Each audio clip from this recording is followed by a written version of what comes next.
Pertama, ijma' ulama' jika kita melukis perkara yang digunakan untuk perbuatan syirik, dia lukis berhala-berhala, haram, tak ada khilaf.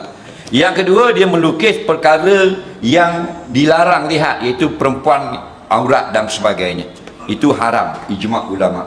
Adapun melukis gambar orang, gambar orang yang bukan untuk disembah, gambar orang, gambar Perdana Menteri, gambar raja dan sebagainya, maka jumhur ulama' mengatakan haram. Maknanya siap satu orang yang sekira-kira ditiupkan roh, dia hidup. Yang khilaf ini bila terpotong, kepala saja, kat dada saja, yang sekira-kira kalau diberikan roh tak hidup orang lagu tu. Adakah semuanya haram?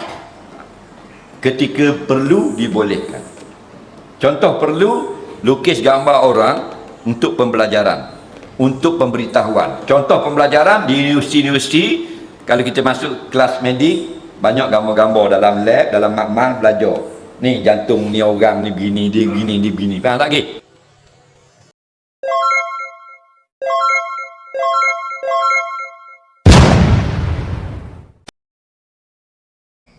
Right, Assalamualaikum warahmatullahi wabarakatuh. Salam sejahtera, salam ceria diucapkan kepada anda semua.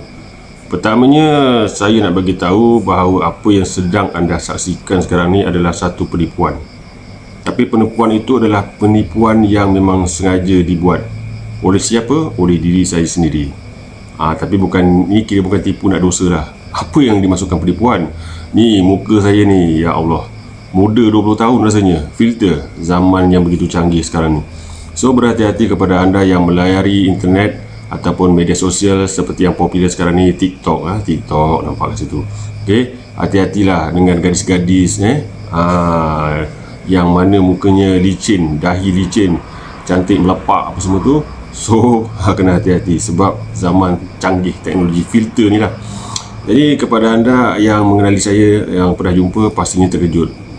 Terkejut lah sebenarnya muka saya tak macam dalam video yang sedang anda saksikan. Okey, kecanggihan teknologi ini jangan disalahgunakan.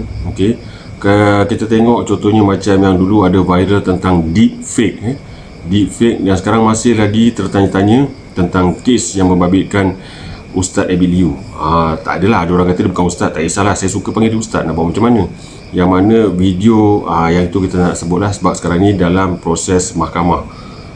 Yang itu saya yakin, entah macam mana pun saya yakin benda itu deepfake. Sebab baru-baru ni saya jumpa banyak video-video, contohnya dia letakkan muka Mr. Bean pada video dia kan, muka Mr. Bean, muka Jackie Chan, apa semua kan. So memang cukup canggih, semua kena hati-hati. Okey, kalau dulu tak berapa canggih kan, tak berapa canggih pun boleh mendatangkan fitnah.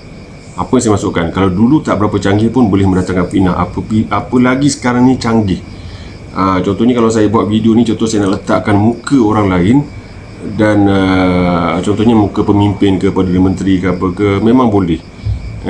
Okey, berbalik pasal tadi saya cakap tu, kalau zaman belum cukup canggih pun boleh mendatangkan fitnah. Ingat tak, setiap kali musim pilihan raya, maka di Facebook keluarlah muka-muka orang politik yang mana muka lepas tu ada ayat, muka lepas tu ada ayat. Contoh, letaklah satu muka parti politik ni, ahli politik ni ataupun calon ni, kemudian dia akan keluar satu ayat yang mana orang membaca, orang menganggap ayat itu keluar daripada mulut dia atau tuan punya embadan tu. Tapi sebenarnya itu adalah fitnah dalam politik. Itu kira tak canggih lah tu. Itu pun ada orang percaya. Sebab tu apabila ada gambar-gambar macam tu, gambar muka lepas tu ada ayat, saya akan komen di bawahnya, ada tak link video dia. Sebab kalau dah link video dia, barulah nampak unsur-unsur tu, bukti yang lebih meyakinkan berbanding sekadar muka dan ayat. Tapi manakala yang baru viral ni, iaitu tentang aksi-aksi nenek atuk ni kan, yang main skateboard ni kan, kalau kita tengok memang cukup kreatif, cukup canggih dan gambarnya memang menarik. Tetapi telah keluar kenyataan, ulasan daripada ustaz bahawa ianya jatuh haram. Nampak di situ. So kita tak payah nak kecam tuan punya yang buat edit gambar ni. Okey, tapi saya yakin dia dah nampak benda tu, dah nampak ulasan ustaz tu dan tahu hukumnya haram. So pastinya lepas ni jangan buat lagi lah kan. Tapi memang kreatif, memang canggih. So gunakanlah kreativiti, kecanggihan teknologi tu ke arah kebaikan. Jangan ke arah yang mendatangkan dosa.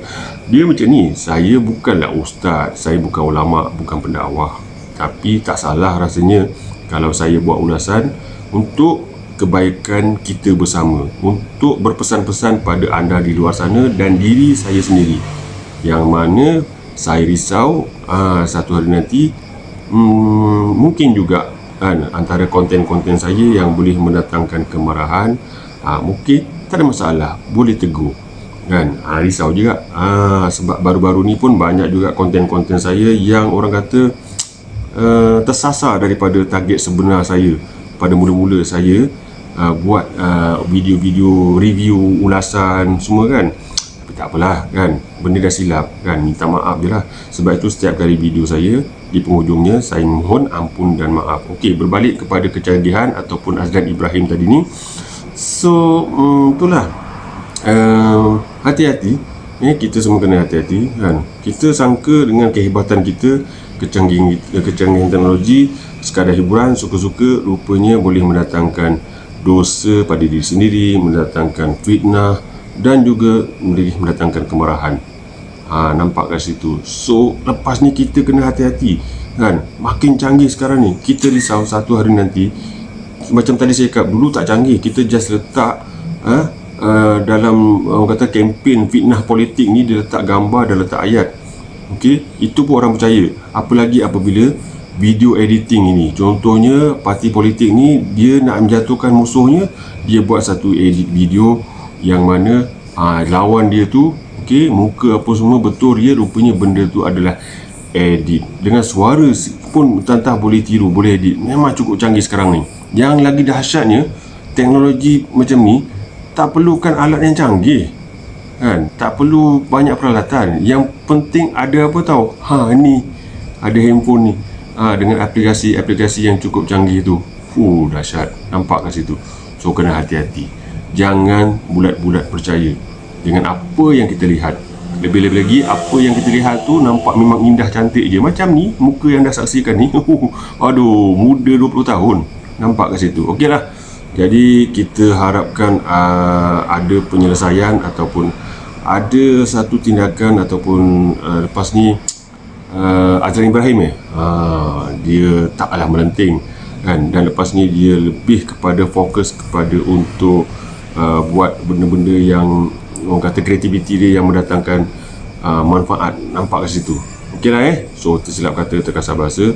Saya seperti biasa, daripada ujung rambut sampai ke ujung kuku jadi kaki saya, mohon ampun dan maaf. Assalamualaikum warahmatullahi wabarakatuh. Terima kasih dan bye-bye.